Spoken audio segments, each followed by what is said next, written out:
ഒരു ഒരു വലിയ പ്രശ്നത്തെ നേരിടുമ്പോൾ ഒരുപക്ഷെ പാർട്ടി ഒരു വലിയ ഷോക്കിൽ എന്ത് ചെയ്യണമെന്നറിയാതെ അസ്തപ്രജ്ഞരാകി നിൽക്കുന്ന അണികളും നേതാക്കളും ആശയക്കുഴപ്പത്തിലും ചെറിയൊരു നിരാശയിൽ അകപ്പെടുന്ന ഘട്ടത്തിൽ അത് മാറ്റിയിട്ട് ആ പ്രശ്നങ്ങളെല്ലാം പരിഹരിച്ച് അവിടെ ഇരട്ടി ആവേശത്തോടെ പാർട്ടിയെ വീണ്ടും ഊർജ്ജസ്വലമാക്കുന്ന ഒരു ടോണിക് ഇഫക്റ്റ് കൊടുക്കാൻ പലപ്പോഴും മുരളിയുടെ സ്ഥാനാർത്ഥിത്വത്തിന് പറ്റുന്നുണ്ട്. അതാണ് മുരളി എന്ന നേതാവിന്റെ ഒരു വലിപ്പം.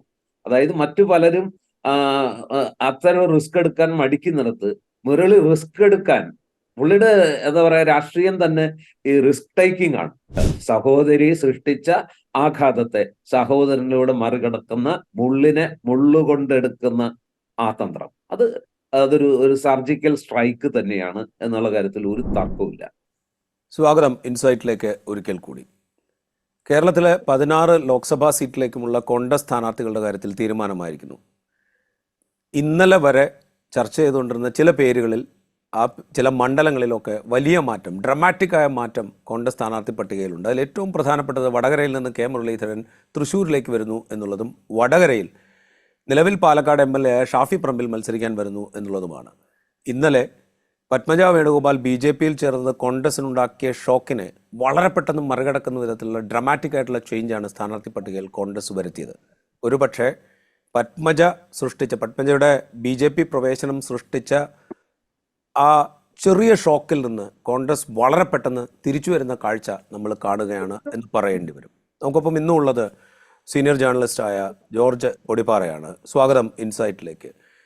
നമ്മൾ ഇന്നലെ സംസാരിക്കുമ്പോൾ ഈ ഷോക്കിനെ മറികടക്കാൻ ഒരുപക്ഷെ കോൺഗ്രസ് വളരെ ഊർജ്ജസ്വലമായി തിരിച്ചു വരുന്ന ഒരു കാഴ്ച നമുക്ക് കാണാം, പ്രത്യേകിച്ച് തൃശ്ശൂരിൽ എന്ന് പൊടിപ്പാറ പറഞ്ഞു വച്ചിരുന്നു.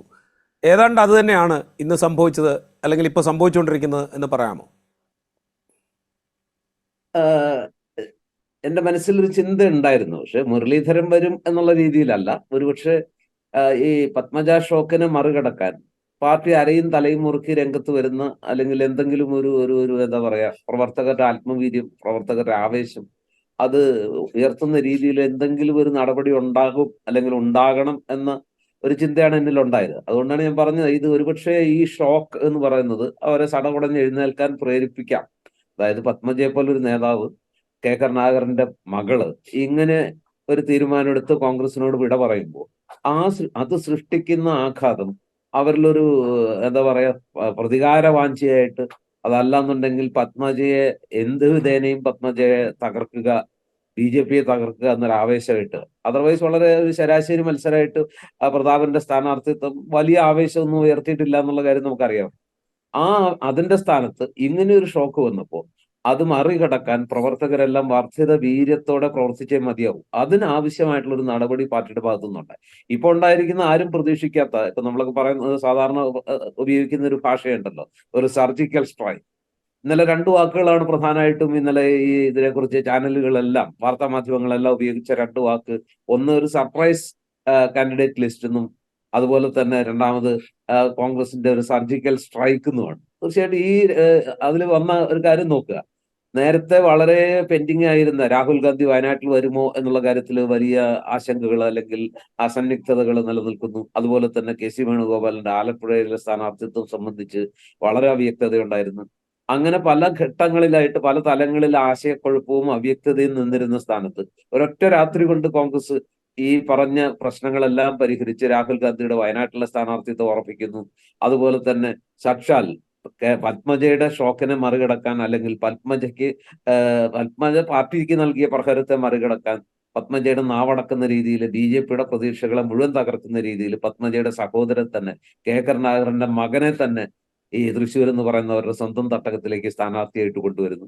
വടകരയിൽ ഒരുപക്ഷെ മുരളിയുടെ സ്ഥാനാർത്ഥിത്വം അവിടെ നിന്ന് മാറുമ്പോൾ ഉണ്ടാകുന്ന ഒരു വാക്കും ഒരുപക്ഷെ ഒരു ചെറിയ പ്രശ്നം ഉണ്ട്. മുരളി അവിടെ നേരെ ഉറപ്പിച്ച ഒരാളാണ്. മുരളി എന്ന് പറയുന്ന ഒരു ബിഗ് ഷോട്ടാണ് ഒരു സ്ഥാനാർത്ഥി എന്നുള്ള നിലയ്ക്ക്. അപ്പൊ സ്വാഭാവികമായിട്ടും അതിന്റെ ഒരു ഗ്യാപ്പ് മറികടക്കാൻ ഇന്ന് കേരളത്തിലെ യുവ നേതാക്കളിൽ ഏറ്റവും ശ്രദ്ധേയനായ, ഒരുപക്ഷെ ചടുലമായ എന്താ പറയാ, പ്രചരണ ശൈലി കൊണ്ട്, ആരെയും കീഴടക്കുന്ന വാഗ്ധോരണി കൊണ്ട്, ഉരുളയ്ക്ക് ഉപ്പേരി പോലെ എതിരാളികളുടെ നാവടക്കുന്ന, അവരെ എന്താ പറയാ ഡം ഫൗണ്ടഡ് എന്നൊക്കെ പറയുന്ന, സ്തബ്ധരാക്കുന്ന രീതിയിൽ പ്രതികരിക്കുന്ന ഷാഫി പറമ്പിലിനെ തന്നെ അവിടെ വടകരയിൽ സ്ഥാനാർത്ഥിയാക്കും.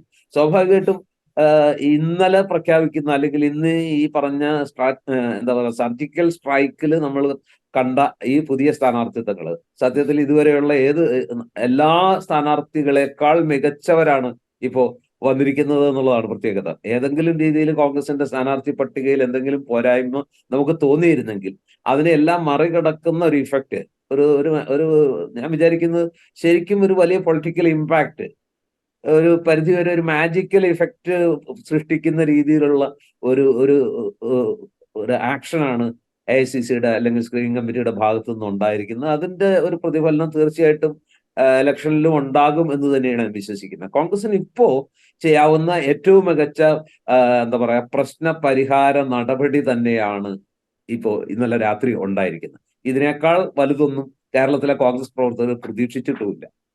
റൈറ്റ്. അത് പറയുമ്പോൾ ഇപ്പോൾ 2019 ലോക്സഭാ തെരഞ്ഞെടുപ്പിലും കെ മുരളീധരൻ ഇതുപോലെ ഒരു സർപ്രൈസ് എൻട്രി ആയിരുന്നു. വടകരയിൽ ആര് മത്സരിക്കും, പി ജയരാജനെതിരെ ആര് മത്സരിക്കും എന്ന ചോദ്യത്തിന് മുന്നിൽ കോൺഗ്രസ് ഇങ്ങനെ കുഴങ്ങി നിൽക്കുമ്പോൾ വട്ടിയൂർക്കാവിൽ നിന്ന് അന്ന് സിറ്റിംഗ് MLA ആയിരുന്ന കെ മുരളീധരൻ ഒരു സർപ്രൈസ് എൻട്രിയായി വടകരയിലേക്ക് വരികയും അവിടെ ഒരു വലിയ ഓളം തീർക്കുകയും ചെയ്ത കാഴ്ച നമ്മൾ കണ്ടതാണ്.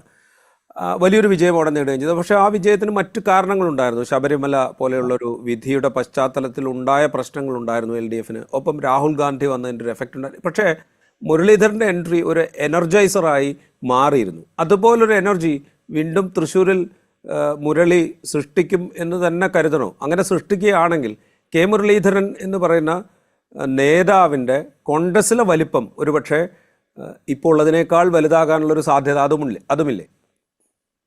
രണ്ട് രീതിയിലാണ് കാണേണ്ടത്. ഇപ്പോ എതിരാളികൾ ഒരു ഭാഗം മുരളി എന്ന് പറയുന്നത് നമ്മൾ ഇന്നലത്തെ ചർച്ച നമ്മൾ സംസാരിച്ചപ്പോൾ തന്നെ പറഞ്ഞു, ഒരു ട്രബിൾ ഷൂട്ടറാണ് മുരളി. അതായത് കോൺഗ്രസിന് ഏത് ഘട്ടത്തിൽ ഒരു പ്രശ്നം അല്ലെങ്കിൽ ഒരു ഒരു ഒരു ക്രൈസിസിൽ ഒരു വല്ലാത്ത ഒരു ഒരു ഒരു വിഷമവൃത്തത്തിൽ പാർട്ടി അകപ്പെടുമ്പോഴെല്ലാം നമ്മൾ ഏതോ നോവലില് മാർത്താണ്ഡവർമ്മ നോവലിലോ അല്ലെങ്കിൽ മറ്റേ CV രാമൻപിള്ളയുടെ നോവലിൽ പറയുന്ന പോലെ അടിയൻ ലച്ചിപ്പോവും എന്ന് പറയുന്ന ആ പ്രയോഗം പോലെ മുരളി ഏത് ഘട്ടത്തിലും നേമത്തായാലും ശരി, വട്ടിയൂർക്കാവിലായാലും ശരി, വടകരയിലായാലും ശരി, ഇപ്പൊ ഇതാ തൃശ്ശൂരിലും മുരളി വരികയാണ്. അതായത് ഒരു ഒരു വലിയ പ്രശ്നത്തെ നേരിടുമ്പോൾ ഒരുപക്ഷെ പാർട്ടി ഒരു വലിയ ഷോക്കില് എന്ത് ചെയ്യണമെന്നറിയാതെ അസ്തപ്രജ്ഞരാകി നിൽക്കുന്ന അണികളും നേതാക്കളും ആശയക്കുഴപ്പത്തിലും ചെറിയൊരു നിരാശയിലേക്ക് അകപ്പെടുന്ന ഘട്ടത്തിൽ അത് മാറ്റിയിട്ട് ആ പ്രശ്നങ്ങളെല്ലാം പരിഹരിച്ച് അവിടെ ഇരട്ടി ആവേശത്തോടെ പാർട്ടിയെ വീണ്ടും ഊർജ്ജസ്വലമാക്കുന്ന ഒരു ടോണിക് ഇഫക്റ്റ് കൊടുക്കാൻ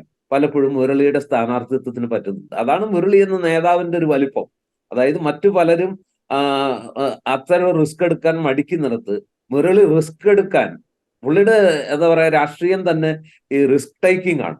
അതിൽ ആനന്ദം കണ്ടെത്തുന്ന അത്തരം കുറെ കൂടി റിസ്കി ആയിട്ട് രാഷ്ട്രീയത്തെ കാണുന്ന അവർക്കാണല്ലോ വലിയ നേട്ടങ്ങൾ ഉണ്ടാവുക. റിസ്ക് എടുക്കുന്നവർക്ക് സ്വാഭാവികമായിട്ടും കൂടുതൽ നേട്ടങ്ങളും കൂടുതൽ അംഗീകാരവും സ്വീകാര്യതയും കിട്ടും എന്നുള്ള കാര്യത്തിൽ സംശയമില്ല. മുരളിയുടെ കാര്യത്തിൽ പാർട്ടിക്ക് മുരളി മറ്റെന്തെല്ലാം മുരളിയുടെ വീക്ക്നെസ്സുകൾ ഉണ്ടെങ്കിൽ മുരളിയുടെ പല പ്രയോഗങ്ങളും പല കാലങ്ങളായിട്ട് പാർട്ടിയിലെ നേതാക്കൾക്ക് അലവസരവും അസ്വസ്ഥതയും ചില സമയത്ത് അധികപ്പറ്റാണെന്ന് നമുക്ക് തോന്നുമെങ്കിലും ഈ മുരളി എന്ന നേതാവിനെ വ്യത്യസ്തനാക്കുന്നത് അദ്ദേഹത്തിന്റെ ഈ ധൈര്യമാണ്, തന്റെ ഇടം. മറ്റു പലർക്കും ഇല്ലാത്ത ആ ഒരു ഒരു ഒരു ഒരു നിശ്ചയദാർഢ്യം, അല്ലെങ്കിൽ ഒരു രാഷ്ട്രീയത്തിൽ നമ്മൾ പലപ്പോഴും പറയാറുണ്ട് ഇരട്ടച്ചങ്കൻ. മുഖ്യമന്ത്രി പിണറായി വിജയനെയൊക്കെ ഇരട്ടച്ചങ്കൻ എന്ന് പറയുന്ന പോലെ കോൺഗ്രസിനകത്തൊരു ഇരട്ടച്ചങ്കനായിട്ട് മുരളിയെ കാണാനാണ് എനിക്കിഷ്ടം. അത് കാരണം വേറെ ആരും അത്തരം ധൈര്യം കാണിക്കാറില്ല, അത്തരം റിസ്ക്. ഒന്ന് ആലോചിച്ച് നോക്കുക, അദ്ദേഹം ഏതെല്ലാം മണ്ഡലങ്ങളിലാണ് മത്സരിക്കുന്നത്, എവിടെ നിന്ന് എവിടേക്ക് ജീവിതം, അദ്ദേഹത്തിന്റെ രാഷ്ട്രീയ ജീവിതം എടുത്തു നോക്കിയാൽ ഇത്ര വൈവിധ്യമായിട്ട് ഒരൊറ്റ തവണ മാത്രമേ അദ്ദേഹം അപ്രതീക്ഷിതമായിട്ട് നമ്മളെ ഞെട്ടിച്ചുള്ളൂ. അതൊരു തോൽവി കണ്ടു. വടക്കാഞ്ചേരിയിൽ വൈദ്യുതി മന്ത്രിയായി രാജിവെച്ച് APC പ്രസിഡന്റ് സ്ഥാനത്ത് രാജിവെച്ച് മന്ത്രിയായി. ആ മന്ത്രിയായിരിക്കെ തെരഞ്ഞെടുപ്പിൽ നേരിട്ട് പരാജയപ്പെട്ട അതെന്തുകൊണ്ടെന്നുള്ളത് എനിക്കിപ്പോഴും മനസ്സിലാവാത്തൊരു കാര്യമാണ്. കോൺഗ്രസിന്റെ സുരക്ഷിത മണ്ഡലമായിരുന്നു, എന്നിട്ടും അദ്ദേഹം അവിടെ തോറ്റു. പക്ഷെ എങ്കിലും നമുക്കറിയാം തോൽവിയേക്കാൾ അദ്ദേഹത്തിന്റെ എന്താ പറയാ ട്രാക്ക് റെക്കോർഡിലുള്ളത് ജയങ്ങൾ തന്നെയാണ്. അതും അസാധ്യമായ വിജയങ്ങളുടെ ഒരു തൂവലാണ് അദ്ദേഹത്തിന്റെ തൂവലുകളാണ് തൊപ്പിയിൽ കൂടുതലുള്ളത്. തൃശ്ശൂരിലും ഇന്നത്തെ സാഹചര്യത്തിൽ വളരെ കൃത്യമായിട്ട് നമുക്ക് പറയാൻ കഴിയും. പത്മജ വേണുഗോപാലിലൂടെ BJP എന്തെങ്കിലും മോഹിച്ചിട്ടുണ്ടെങ്കിൽ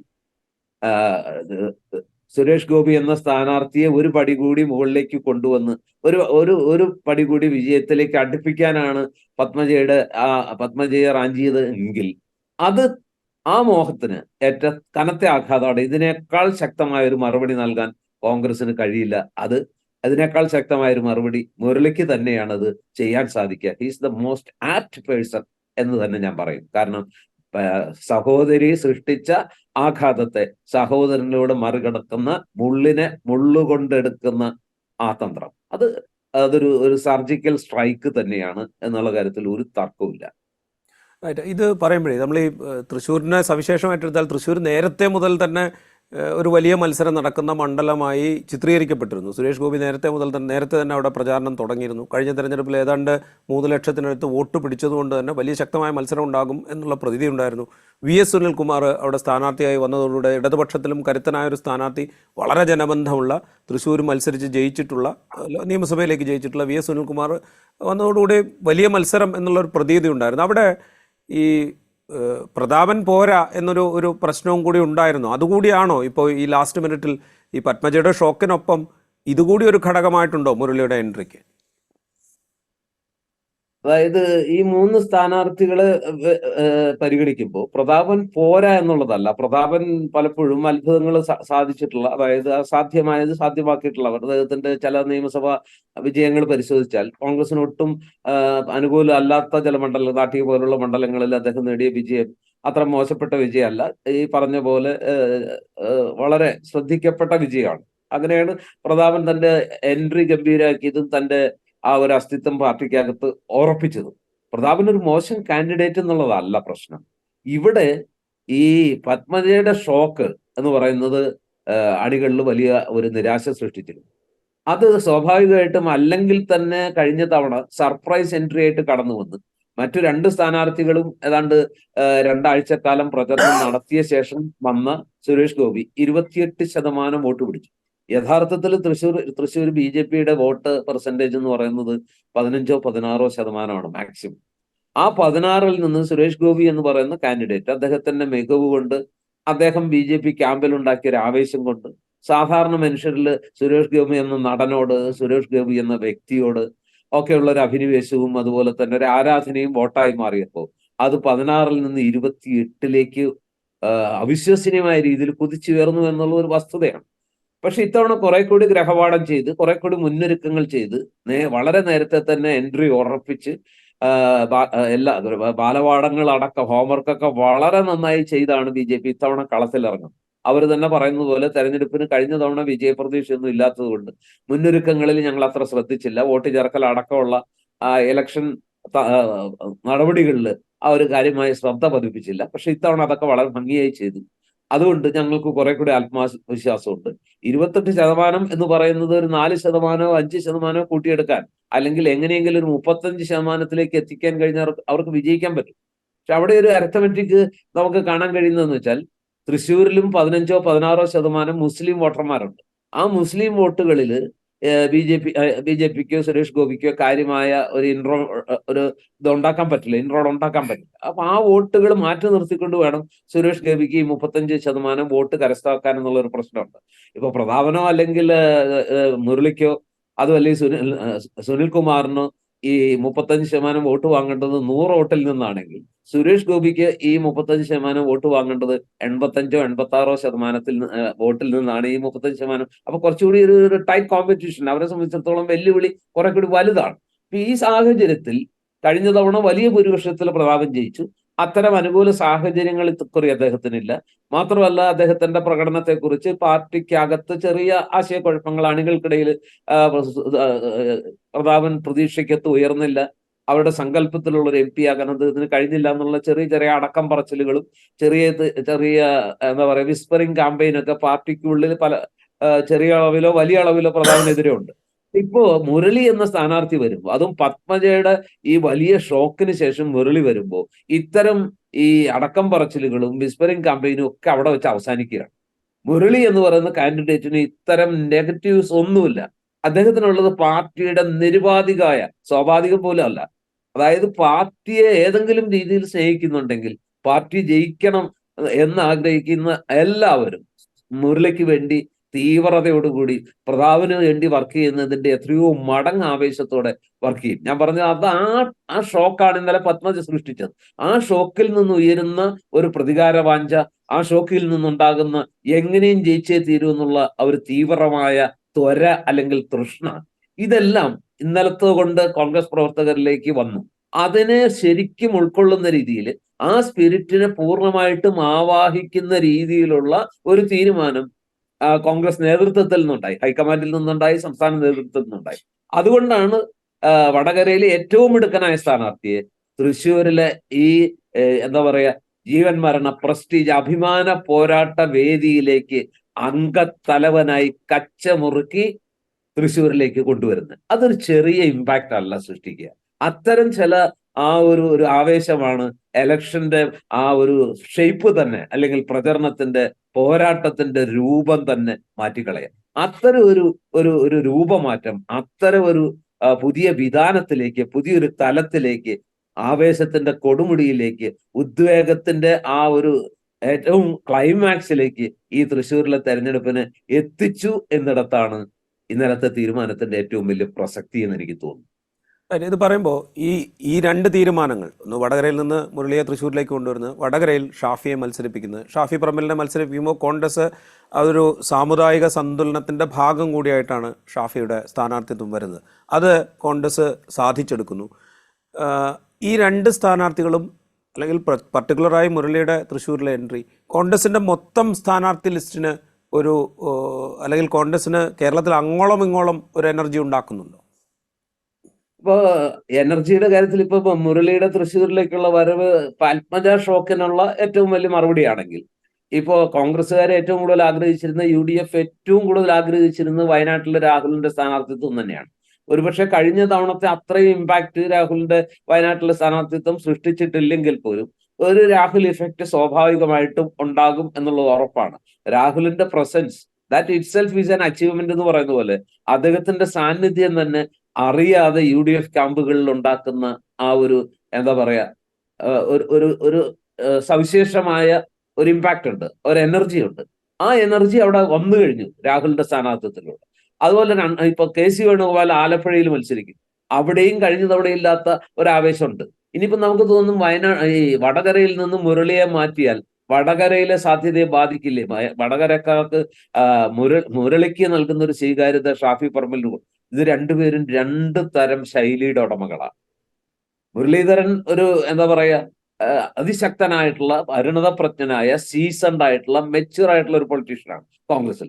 ഷാഫി ആവട്ടെ പുതിയ ന്യൂജൻ കക്ഷിയാണ്. ഞാൻ ഷാഫിയുടെ 2 നിയമസഭ ആദ്യത്തെ പാലക്കാട്ടെ മത്സരത്തിന് സാക്ഷ്യം വഹിച്ച ഒരാളാണ്. ഞാനന്ന് പാലക്കാട് മാതൃഭൂമിയുടെ ബ്യൂറോ ചീഫ് ആയിട്ട് ഇരിക്കുമ്പോഴാണ് ഷാഫിയുടെ ആദ്യ മത്സരം. അന്ന് KK ദിവാകരനെതിരെ. വളരെ സ്വീകാരനായിട്ടുള്ള CPM-ന്റെ KK ദിവാകരൻ, വളരെ എന്താ പറയാ സോഫ്റ്റ് ആയിട്ടുള്ള, സോഫിസ്റ്റിക്കേറ്റഡ് ആയിട്ടുള്ള ഒരു വ്യക്തി.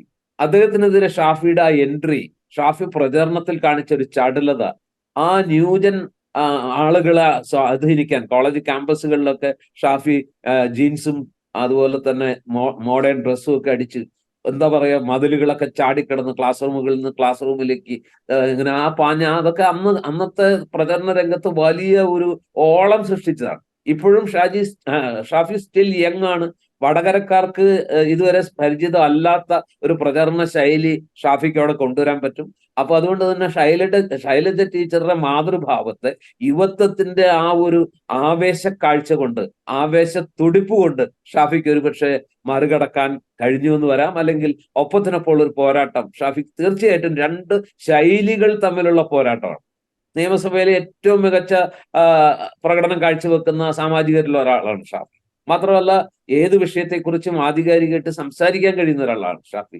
ഒന്നാം തരം ചടുലമായ പ്രസംഗ ശൈലിയുള്ള, ചടുലമായ പ്രവർത്തന ശൈലിയുള്ള, ഒരു വ്യത്യസ്തമായ പ്രചരണ രീതി മുന്നോട്ട് വെക്കുന്ന ഷാഫിക്ക് ഒരുപക്ഷെ കുറച്ച് സമയം കൊണ്ട് തന്നെ വടകരയുടെ ആ ഒരു പൾസ് മനസ്സിലാക്കുകയും അതിനനുസരിച്ച് സ്വയം ഉയരാൻ കഴിയുമെന്നാണ് ഞാൻ കരുതുന്നത്. എന്ന് കരുതി അവിടെ ശൈലജ ടീച്ചർ ഒരു ചെറിയ മീനല്ല, വലിയ മീൻ തന്നെയാണ്. ഒരുപക്ഷെ കേരളത്തിൽ ഏറ്റവും സ്വീകാര്യതയുള്ള CPM സ്ഥാനാർത്ഥി ആര് എന്ന് ചോദിച്ചാൽ ഞാൻ പറയുക ശൈലജ ടീച്ചർ തന്നെയാണ്. അപ്പോൾ ശൈലജ ടീച്ചറെ നേരിടാൻ ഷാഫി ഒരു പോരാത്ത കക്ഷിയല്ല. മിനിമം ഒരു നല്ല പോരാളിയെ തന്നെ, മുരളിയെ അവിടുന്ന് പിൻവലിക്കുമ്പോൾ അതിനൊത്ത ഒരു പോരാളിയെ തന്നെ വടകരയിലും പാർട്ടി കണ്ടെത്തിയിരിക്കുന്നു. അത് ഷാഫിയിലൂടെ ആ ദൗത്യം നിറവേറ്റപ്പെടുന്നു. ആ നിയോഗം ഷാഫി ഒരുപക്ഷെ നിറവേറ്റി എന്ന് വരാം എന്ന് വിശ്വസിക്കുന്ന ഒരാളാണ് ഞാൻ.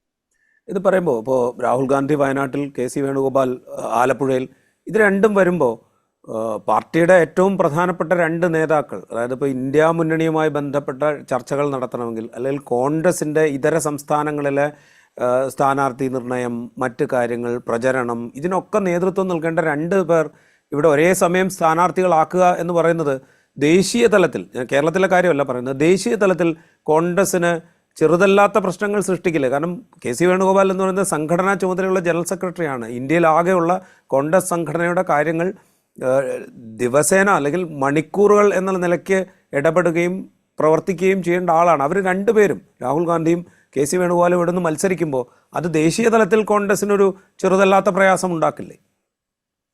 തീർച്ചയായിട്ടും അത് ഒരു എന്താ പറയാ, നേതൃതലത്തില് ചിലപ്പോൾ തീരുമാനങ്ങൾ എടുക്കാനുള്ള ആ സംവിധാനത്തെ ചിലപ്പോൾ ഒരു പരിധിവരെ ബാധിക്കാനിടയുണ്ട്. അതായത് തെരഞ്ഞെടുപ്പിൽ വളരെ ചടുലമായിട്ട്, വളരെ ക്വിക്കായിട്ട് തീരുമാനങ്ങൾ എടുക്കേണ്ടി വരും.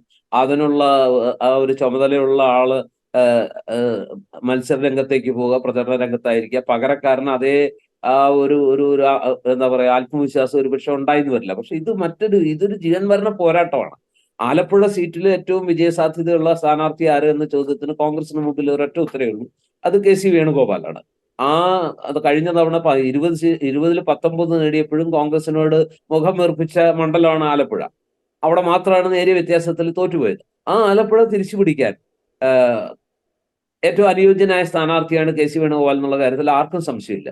പക്ഷെ പ്രശ്നം, കെ.സി. വേണുഗോപാലിന്റെ ഉത്തരവാദിത്വം എന്ന് പറയുന്നത് ഈ കേരളത്തിന്റെ അവിടേക്ക് ചുരുങ്ങിപ്പോകുമ്പോൾ, അദ്ദേഹം പ്രചരണ രംഗത്ത് നന്നായ പ്രചരണം നടത്താതെ അവിടെ വിജയിക്കുക എളുപ്പമല്ല. അപ്പൊ അങ്ങനെ വരുമ്പോൾ അദ്ദേഹത്തിന്റെ സമയം കൂടുതലും ആലപ്പുഴയിൽ തളച്ചിടപ്പെടുമ്പോൾ അഖിലേന്ത്യാ തലത്തില്, പാർട്ടി തലത്തില്, ഹൈക്കമാൻഡ് തലത്തിൽ എടുക്കേണ്ട, സംഘടനാ തലത്തിൽ എടുക്കേണ്ട നിർണായക തീരുമാനങ്ങൾ പകരം ആരെടുക്കും? എനിക്ക് തോന്നുന്നു അവിടെ ഇപ്പൊ ഈ സ്ക്രീനിങ് കമ്മിറ്റി യോഗങ്ങളൊക്കെ ഏകദേശം അതാത് സംസ്ഥാനത്തുനിന്ന് പട്ടിക കൊടുക്കുന്നു, പലയിടത്തും നിന്ന് ഒറ്റ പേരുകൾ വരുന്നു. അങ്ങനെ വരുമ്പോൾ അവിടെ യോഗം ചേർന്ന് അഥവാ കെ.സി. വേണുഗോപാൽ 10-20 ദിവസത്തേക്ക് മാറി നിന്നാൽ പോലും തീരുമാനങ്ങളെ അത് ബാധിക്കാൻ വഴിയില്ല. കോൺഗ്രസ് പ്രസിഡന്റ് മത്സരിക്കുന്നില്ല, അദ്ദേഹത്തിന്റെ സാന്നിധ്യം അവിടെയുണ്ട്. അതുപോലെ എനിക്ക് തോന്നുന്നു ജയറാം രമേശ് ഈ തവണ മത്സരിക്കുമെന്ന് എനിക്ക് അറിഞ്ഞുകൂടാ. സാധ്യത, അദ്ദേഹത്തിന്റെ പേര് പറഞ്ഞു കേൾക്കുന്നില്ല. അങ്ങനെയെങ്കിൽ ജോഡോ യാത്രയിൽ കെ.സി. ഒപ്പം തന്നെ ഉത്തരവാദിത്തമുള്ള ഒരാളാണ് ജയറാം രമേശ്. പാർട്ടിയുടെ വലിയൊരു സ്ട്രാറ്റജിസ്റ്റ് ആണ്, പോളിസി മേക്കർ ആണ്. അങ്ങനെ പല ഘടകങ്ങളുണ്ട്. അപ്പൊ സ്വാഭാവികമായിട്ടും വേണുഗോപാലിന്റെ അസാന്നിധ്യത്തിൽ അദ്ദേഹത്തിന്റെ റോൾ അഭിനയിക്കാൻ ഒരാളായിരിക്കില്ല, ചിലപ്പോൾ ഒരു ടീം തന്നെ അവിടെ, ഒരു വാർ റൂം വരുമ്പോൾ ആ വാർ റൂമിൽ എക്സ്പെർട്സ് ആയിട്ടുള്ള ആളുകൾ ഉണ്ടാവും. തീരുമാനങ്ങൾ ഇപ്പോഴത്തെ ഒരു കാലഘട്ടത്തിൽ എല്ലാം ഓൺലൈനായിട്ട് നടക്കുന്ന ഒരു കാലഘട്ടത്തിൽ സമയത്ത് നിർദ്ദേശങ്ങൾ കൊടുക്കാൻ ആലപ്പുഴയിൽ ഇരുന്നാലും കെ.സി. വേണുഗോപാലിന് കഴിയും. പക്ഷെ ആലപ്പുഴയിൽ വേണുഗോപാൽ അല്ലാതെ മറ്റൊരാളാണെങ്കിൽ ആലപ്പുഴ സീറ്റ് കിട്ടുമോ കോൺഗ്രസിന് അല്ലെങ്കിൽ UDF-ന് അത് ജയിക്കാൻ കഴിയുമെന്ന് നോക്കുമ്പോൾ ആ ഒരു സീറ്റ്, പ്രത്യേകിച്ച് ഇന്നത്തെ ഘട്ടത്തിൽ കോൺഗ്രസിനെ സംബന്ധിച്ചിടത്തോളം ഓരോ സീറ്റും എന്താ പറയാ, ബില്യൺ ഡോളർ വിലയുള്ളതാണ്. അഖിലേന്ത്യാ തലത്തിലെ സാധ്യതകൾ പരിഗണിക്കുമ്പോൾ വേണുഗോപാൽ അവിടെ നിന്ന് നയിച്ചാൽ എത്ര സീറ്റ് കേരളത്തിന് പുറത്ത് കിട്ടും, അല്ലെങ്കിൽ മറ്റു സംസ്ഥാനങ്ങളിൽ കിട്ടും. നേരെ മറിച്ച് ആലപ്പുഴ എന്ന് പറയുന്ന സീറ്റ് വേണുഗോപാലിന്റെ മാത്രം പ്രസൻസ് കൊണ്ട് കിട്ടുമെങ്കിൽ ഇതിനെ ഒന്ന് ബാലൻസ് ചെയ്യുന്നുണ്ടാവും. ഒരുപക്ഷെ അവർ തുലാസ് അവരുടെ എന്താ പറയാ തൂക്കി നോക്കുന്നുണ്ടാവും. ഏതാണ് അതിന്റെ പ്രോബബിലിറ്റി അവർ പരിശോധിച്ചിട്ടുണ്ടാകാം. പല പെർമിറ്റേഷൻസും കോമ്പിനേഷൻസും പരിശോധിച്ചിട്ടായിരിക്കാം എല്ലാം പരിഗണിച്ച് അവസാന തീരുമാനമായിരിക്കാം ഇന്നലെ ഉണ്ടായിട്ടുള്ളത് എന്നാണ് ഞാൻ വിചാരിക്കുന്നത്. ഏതായാലും ഒരു നല്ല തീരുമാനമാണ് കേരളത്തിലെ കോൺഗ്രസിനെ സംബന്ധിച്ചിടത്തോളം. തീർച്ചയായും അത് കേസിയുടെ കാര്യം പറയുമ്പോൾ കെ.സി. ഇപ്പോൾ നിലവിൽ രാജ്യസഭയിൽ അംഗമാണ് രാജസ്ഥാനിൽ നിന്ന്. ഒരുപക്ഷെ ഇവിടെ നിന്ന് ജയിക്കുകയാണെങ്കിൽ രാജസ്ഥാനിൽ നിന്ന് രാജ്യസഭയിലേക്ക് കോൺഗ്രസിന് ഇനി ജയിക്കുക, ഒറ്റ സീറ്റിൽ ജയിക്കുക എന്ന് പറയുന്നത് സാധ്യമായ കാര്യമല്ല. അപ്പം അങ്ങനെ ഒരു റിസ്ക് അവിടെ ഉണ്ട്. അതുപോലെ തന്നെ ഇപ്പോൾ പാലക്കാട് എടുക്കുകയാണെങ്കിൽ ഷാഫി ഇപ്പോൾ ശൈലജ ടീച്ചറെ പോലെയുള്ള ഒരു നേതാവിനെ തോൽപ്പിച്ച് പാർലമെന്റിലേക്ക് പോവുകയാണെങ്കിൽ, പാലക്കാട് കഴിഞ്ഞ തവണ ഇ ശ്രീധരൻ മത്സരിക്കുമ്പോൾ കൗണ്ടിങ്ങിൻ്റെ ഏറ്റവും അവസാന ഘട്ടത്തിലാണ് ഷാഫി ജയിക്കുന്നത്. അതുപോലും എനിക്കിപ്പോഴും ഓർമ്മയുണ്ട്, മാത്തൂർ പഞ്ചായത്തോ മറ്റോ ആണ് അവസാനം എണ്ണിയത്. ജോർജ് ഒരുപക്ഷെ നല്ല ധാരണ ഉണ്ടാവും ആ പഞ്ചായത്തൊക്കെ. അത്യാവശ്യം സ്വാധീനമുള്ളൊരു പഞ്ചായത്ത് എണ്ണിയപ്പോഴാണ് ഷാഫി ജയിച്ചു വരുന്നത്. ഇത് നമ്മൾ കാണുന്നതാണ്. അപ്പോ ഈ രണ്ട് മാത്തൂരിനേക്കാൾ CPM-ന് വളരെ ഭൂരിപക്ഷമുള്ള വേറൊരു പഞ്ചായത്താണ് ഷാഫിയെ രക്ഷിച്ചതെന്ന് വേണമെങ്കിൽ പറയാം. അതിന്റെ പേരിലാണ് അവിടെ ചില അഡ്ജസ്റ്റ്മെന്റുകൾ നടന്നിട്ടുണ്ടോ എന്നൊക്കെയുള്ള രീതിയിലുള്ള ആരോപണങ്ങളും വന്നിരുന്നു. 6000 വോട്ടിന് ശ്രീധരൻ മുനിസിപ്പൽ ലിമിറ്റിൽ ലീഡ് ചെയ്തിരുന്നു. അത് കഴിഞ്ഞിട്ട് ഈ 3 പഞ്ചായത്തുകളിൽ കൂടി ഉൾപ്പെട്ട ആ പഞ്ചായത്തുകളിലേക്ക് കൗണ്ടിങ് കടന്നപ്പോഴാണ് ഷാഫിക്ക് അനുകൂലമായിട്ടുള്ളൊരു സ്വിംഗ് ഉണ്ടായതും അൾട്ടിമേറ്റ് ആയിട്ട് ഷാഫി ജയിച്ചു കയറിയത്. അതുവരെ ഷാഫി ജയിക്കൂ, ഷാഫി തോറ്റു, അല്ലെങ്കിൽ ഷാഫിയുടെ തല പരിങ്ങലിൽ എന്ന രീതിയിലാണ് വാർത്തകളെല്ലാം വന്നതും സത്യവും അതായിരുന്നു. പക്ഷെ അപ്രതീക്ഷിതമായിട്ട് കണ്ണാടി പഞ്ചായത്തില് ഷാഫി വലിയ തോതിൽ എന്താ പറയാ ശ്രീധരന്റെ ലീഡ് ഗണ്യമായിട്ട് കുറഞ്ഞു. അത് കഴിഞ്ഞ് മാത്തൂരിലേക്ക് എത്തിയപ്പോഴേക്കും ലീഡ് എടുത്ത് ജയിച്ചു കയറി എന്നുള്ളതാണ് വസ്തുത. അത് ഷാഫി ഈ പറഞ്ഞ കാര്യം വളരെ സത്യമാണ്. രാജസ്ഥാനിൽ കെ സി വേണുഗോപാൽ അവിടെ നിന്നുള്ള MP ആണ്. അദ്ദേഹം ഇവിടെ ജയിച്ചു ലോക്സഭ MP ആയാൽ രാജസ്ഥാനിൽ വീണ്ടും ഒരിക്കൽ കൂടി ഒരു MP ഒരു രാജ്യസഭയിലേക്ക് ഒരാളെ ജയിപ്പിച്ചെടുക്കാൻ ഇന്നത്തെ സാഹചര്യത്തിൽ കഴിയില്ല. അപ്പോൾ ഒരു ലോക്സഭാ MP സ്ഥാനം കിട്ടുമ്പോൾ ഒരു രാജ്യസഭാ MP സ്ഥാനം നഷ്ടപ്പെടുന്ന ഒരു സ്ഥിതി വരും എന്നുള്ളത് ഒരു പ്രശ്നമാണ്. പക്ഷെ പാർട്ടി ഇത് രണ്ടും കിഴിക്കുന്നുണ്ടാവും. രാജ്യസഭയിൽ ഒരാൾ കൂടിയാലും കുറഞ്ഞാലും ദാറ്റ് ഡസൻറ്റ് മാറ്റർ, അത് അത്ര വലിയ സംഭവമല്ല. പക്ഷെ ലോക്സഭയില് ഒരു എണ്ണം കൂടുക എന്ന് പറയുന്നത് പാർട്ടിയെ സംബന്ധിച്ചിടത്തോളം ഇപ്പോ അതിനായിരിക്കാം കൂടുതൽ. എല്ലാ വിഷയങ്ങളും എന്താ പറയാ വിഷയങ്ങളും പരിഗണിച്ചുകൊണ്ടായിരിക്കുമല്ലോ പാർട്ടി ഒരു തീരുമാനത്തിലെത്തുക. അപ്പൊ ഒരുപക്ഷെ ലോക്സഭാ സീറ്റിന് പാർട്ടി ഒരു ഇരട്ടി വെയിറ്റേജോ അല്ലെങ്കിൽ പല മടങ്ങ് വെയിറ്റേജ് കൊടുക്കുന്നുണ്ടാകാം. അതുകൊണ്ട് ആ ലോക്സഭാ സീറ്റിൽ അദ്ദേഹം ജയിക്കുക എന്നത് തന്നെയാണ് പ്രധാനം എന്ന് പാർട്ടി ഒരു അന്തിമ തീരുമാനത്തിലേക്ക് എത്തിയിട്ടുണ്ടാകാം എന്നാണ് ഞാൻ വിചാരിക്കുന്നത്. പാലക്കാടിന്റെ പാലക്കാടിലും ഇപ്പൊ ഷാഫി പോവുകയാണെങ്കിൽ, ഷാഫി എന്ന് പറയുന്നത് പാലക്കാടിനെ സംബന്ധിച്ച് അത്രയും ഇനിയൊരു പ്രശ്നം എന്താ ഉള്ളത്, ഇപ്പൊ ഉപതെരഞ്ഞെടുപ്പ് വരുന്ന പാലക്കാട് ഇപ്പോഴത്തെ ഒരു സാഹചര്യത്തിൽ കേരളത്തിൽ തന്നെ നമ്മൾ പരിശോധിച്ചാൽ CPM 3ാം സ്ഥാനത്തേക്ക് പോകുന്ന അത്യപൂർവം, ഒരുപക്ഷെ വേറെ മണ്ഡലം ഉണ്ടോ എന്ന് തന്നെ എനിക്ക് സംശയമുണ്ട്. കേരളത്തിൽ എവിടെയെങ്കിലും CPM 3ാം സ്ഥാനത്തേക്ക് പോകുന്ന മണ്ഡലം ഉണ്ടോന്ന്. അങ്ങനെ ഇപ്പൊ തുടർച്ചയായിട്ട് 2 തവണയോ 3 തവണയോ 3ാം സ്ഥാനത്തേക്ക് പോകുന്ന ഒരു അവസ്ഥയാണ് പാലക്കാടുള്ളത്. അവിടെ മുനിസിപ്പാലിറ്റി ഭരിക്കുന്ന BJP ആണ്. 2 തെരഞ്ഞെടുപ്പിലും കോൺഗ്രസിന് പിന്നിൽ അല്ലെ UDF-ന് പിന്നിൽ BJP, അതിനും പിന്നിൽ CPM അല്ലെങ്കിൽ LDF എന്നുള്ളതാണ് പാലക്കാട് നിയമസഭാ മണ്ഡലത്തിന്റെ അവസ്ഥ. സ്വാഭാവികമായിട്ടും ഷാഫിക്ക് പകരം വെക്കാൻ അതേ രീതിയിലുള്ള ഒരാള് ആ ഒരു ഇമേജ് ഉള്ള മറ്റൊരു ആളെ കണ്ടെത്തുക എന്നുള്ളത് ഒരുപക്ഷെ അത്ര എളുപ്പമാകുമോ എന്നുള്ളൊരു ചോദ്യം ഉണ്ടെങ്കിലും എനിക്ക് തോന്നുന്നു കോൺഗ്രസിനകത്ത് നമ്മളിപ്പോ കാണേണ്ട ഒരു കാഴ്ച, ഒരേ നിലവാരത്തില് ഉയർന്നു വരുന്ന കുറേയേറെ ചെറുപ്പക്കാരായ ലീഡേഴ്സും ഒരുപക്ഷെ CPM-ലുള്ളതിനേക്കാൾ ജനം കൂടുതൽ ശ്രദ്ധിക്കുന്ന, എല്ലാ രംഗത്തും ശോഭിക്കുന്ന, വിദ്യാഭ്യാസപരമായിട്ടാണെങ്കിലും ശരി, അവരുടെ മറ്റ് ക്വാളിറ്റീസിന്റെ കാര്യത്തിലായാലും സമരവീര്യത്തിന്റെ കാര്യത്തിലായാലും കുറേയധികം ചെറുപ്പക്കാര് ഷാഫിയുടെ പിന്മുറക്കാരായിട്ട് വളർന്നു വരുന്നുണ്ട്. അവരൊരു പക്ഷെ പാലക്കാട് ജില്ലയിലും അത്തരക്കാരുണ്ട്. ഇപ്പൊ സരിനെ പോലുള്ള ആളുകളൊക്കെ ശ്രദ്ധിക്കപ്പെടുന്ന നേതാക്കളുണ്ട്. പക്ഷെ കൂടാതെ നമുക്കറിയാം യൂത്ത് കോൺഗ്രസിലും അതുപോലെ തന്നെ KSUവിലും ഒക്കെ വളരെ സമർത്ഥരായിട്ടുള്ള ഒട്ടേറെ ചെറുപ്പക്കാർ വളർന്നു വരുന്നൊരു നിര നമ്മൾ കാണാൻ കഴിയുന്നുണ്ട്. പക്ഷേ ഷാഫിക്ക് പകരം ഏതാണ്ട് അതേ കരിഷ്മയുള്ള മറ്റൊരു യുവ സ്ഥാനാർത്ഥി പാലക്കാട് വന്നുകൂടായില്ല. ആ സ്ഥാനാർത്ഥിക്ക് പാലക്കാട് അവിടെ മുസ്ലിം വോട്ടുകൾ ധാരാളം ഉണ്ട് എന്നുള്ളതൊരു സത്യം. പക്ഷെ അതിനേക്കാൾ കൂടുതൽ പ്രൊഡോമിനന്റ്ലി ഒരു ഹിന്ദു വോട്ടിന് ഭൂരിപക്ഷമുള്ള സ്ഥലമാണ് പാലക്കാട്. അപ്പൊ അവിടെ ഷാഫി അല്ല മറ്റൊരാൾ വന്നാലും ജയസാധ്യത ഇല്ല എന്നൊന്നും നമുക്ക് പറയാൻ പറ്റില്ല. അവിടെ നല്ല സംഘടനാ സംവിധാനമുണ്ട്. ശ്രീകണ്ഠൻ എന്ന് പറയുന്ന MP, അദ്ദേഹം പാലക്കാടിന്റെ പഴയ ചരിത്രം എടുത്ത് പരിശോധിച്ച് നോക്കിയാൽ MP രാജേഷ് 1,10,000-ത്തിലധികം വോട്ടിന് സാക്ഷാൽ MP വീരേന്ദ്രകുമാറിനെ തോൽപ്പിച്ച മണ്ഡലമാണ്. ആ മണ്ഡലത്തിലാണ് കഴിഞ്ഞ തവണ ഏതാണ്ട് വലിയ ഒരു മാർജിനിൽ 40,000 വോട്ടിന്റെ ഒക്കെ വ്യത്യാസത്തിൽ ശ്രീകണ്ഠൻ അതേ MP രാജേഷിനെ തോൽപ്പിച്ചത്.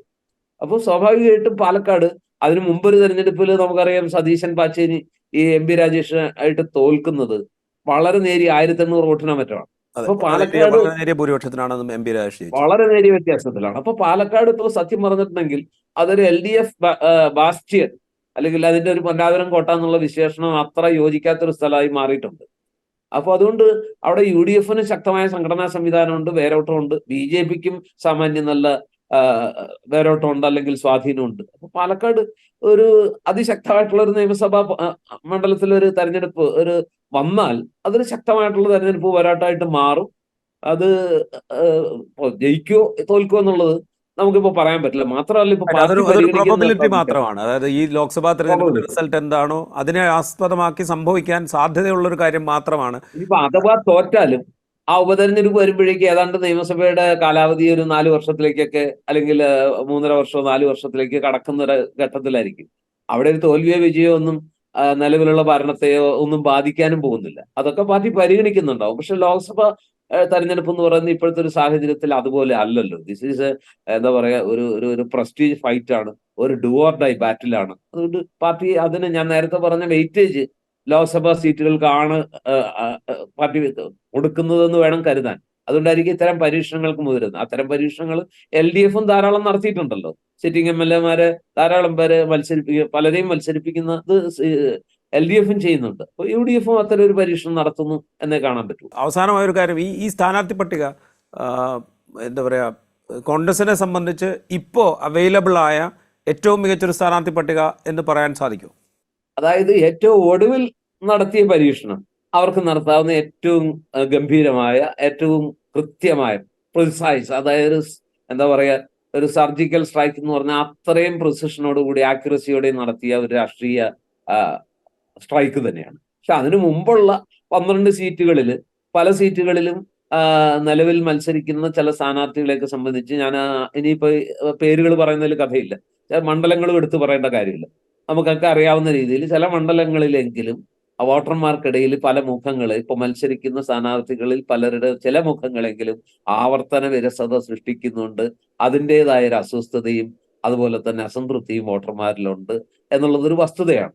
അത് എന്തായിരിക്കാം അത് അത് സൃഷ്ടിക്കുന്ന ഇമ്പാക്ട്?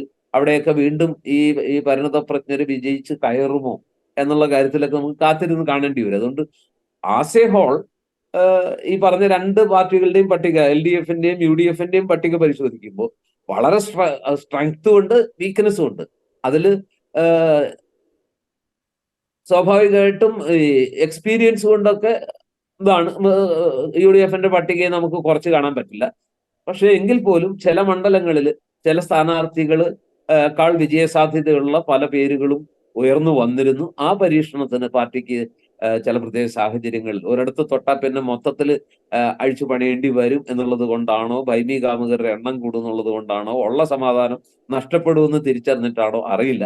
ഏതായാലും വലിയ എന്താ പറയാ, അഴിച്ചുപണികൾക്കോ അല്ല പരീക്ഷണങ്ങൾക്കോ ഒന്നും മുതിരാതെ ഈ പട്ടിക 16-ല് 12 അല്ലെങ്കിൽ 13 പഴയ മുഖങ്ങളെ തന്നെ വെച്ചുകൊണ്ടുള്ള പരീക്ഷണം നടത്തുന്നു. സോ ഫാർ സോ ഗുഡ് എന്ന് നമുക്ക് പറയാൻ പറ്റുള്ളൂ. ബാക്കിയൊക്കെ രാഷ്ട്രീയ സാഹചര്യങ്ങളും അതുപോലെ തന്നെ മറ്റു ഘടകങ്ങളും ഒക്കെ ആശ്രയിച്ചാണ്ടിരിക്കുന്നത്. UDFന് ഏറ്റവും മികച്ചത് എന്ന് പറയാൻ പറ്റില്ലെങ്കിലും സാധ്യമായതിൽ മികച്ച ആ ഒരു കോമ്പിനേഷൻ അല്ലെങ്കിൽ ആ ഒരു പട്ടികയാണ് പുറത്തിറക്കാൻ കഴിഞ്ഞിരിക്കുന്നത് വേണമെങ്കിൽ പറഞ്ഞു വെക്കാൻ കഴിയും. റൈറ്റ്. വളരെയധികം നന്ദി ശ്രീ ജോർജ് പൊടിപ്പാറ, ഈ ഘട്ടത്തിൽ ഞങ്ങളോട് സംസാരിച്ചതിന്. കോൺഗ്രസിൻ്റെ സ്ഥാനാർത്ഥി പട്ടിക വന്നിരിക്കുന്നു. കേരളത്തിലെ ലോക്സഭാ തെരഞ്ഞെടുപ്പിൻ്റെ ചിത്രം ഏതാണ്ട് വ്യക്തമായിരിക്കുന്നു. ഇനി കാത്തിരിക്കാം നമുക്ക്. ഇൻസൈറ്റിൻ്റെ ഈ എപ്പിസോഡ് ഇവിടെ പൂർത്തിയാവുന്നു. മറ്റൊരു എപ്പിസോഡുമായി വീണ്ടും കാണാം.